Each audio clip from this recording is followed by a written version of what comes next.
Hi, I would like to introduce myself. Uh, I am Esther Damasco Navarro, 43 years old, living here in the Philippines with three children, ages 15, 13, and 3 years old.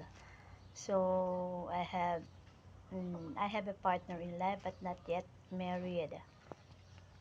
So it's been 4 years since I have experienced domestic helper or a caretaker in Taiwan.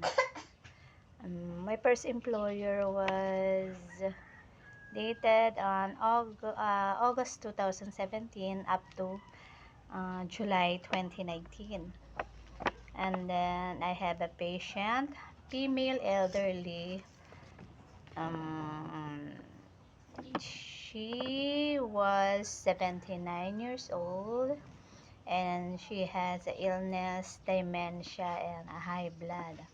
So, grandmother, um, I took her to the going to bath, and then feed her.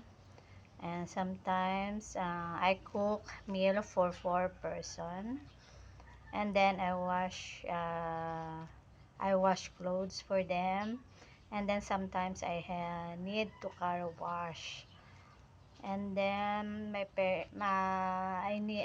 sometimes I need to accompany my patient to going to hospital for check up at least twice a month, and then that was my everyday routine. So that is my duties and responsibilities.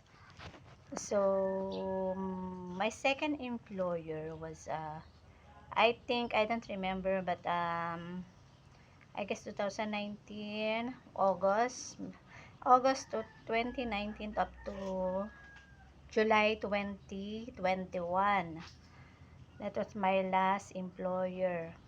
My last employer was I have a patient also.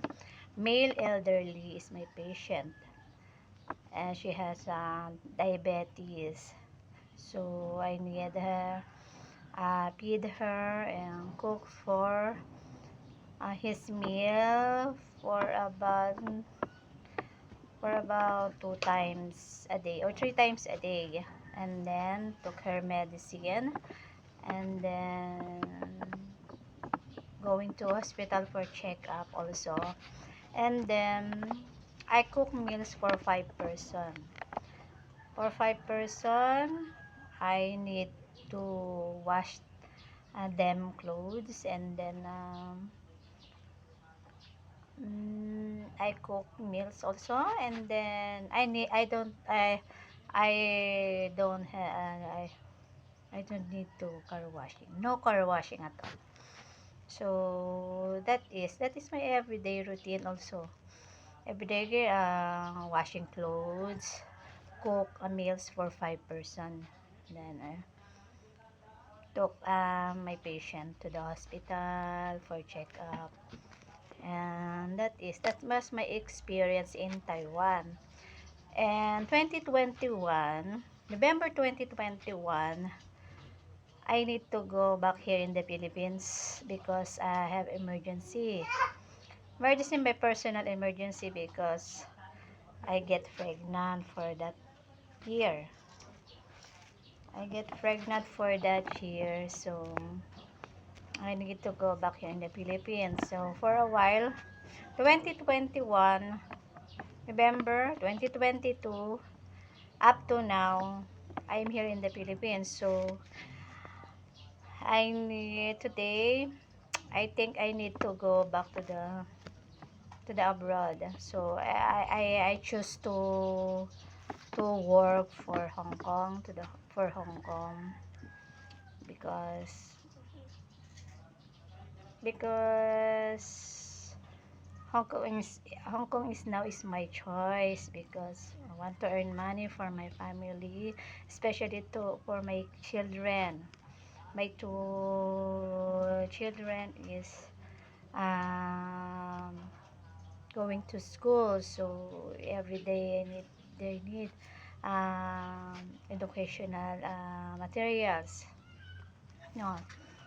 Then maybe sometimes I need to go. Sometimes I need to go to the um, to earn money. Yeah, and I hope this will be my new employer in Hong Kong can accept me and hired me, because I think I think I think my experience is much accepted. Okay. That is for now, and then thank you very much. Yes, yeah.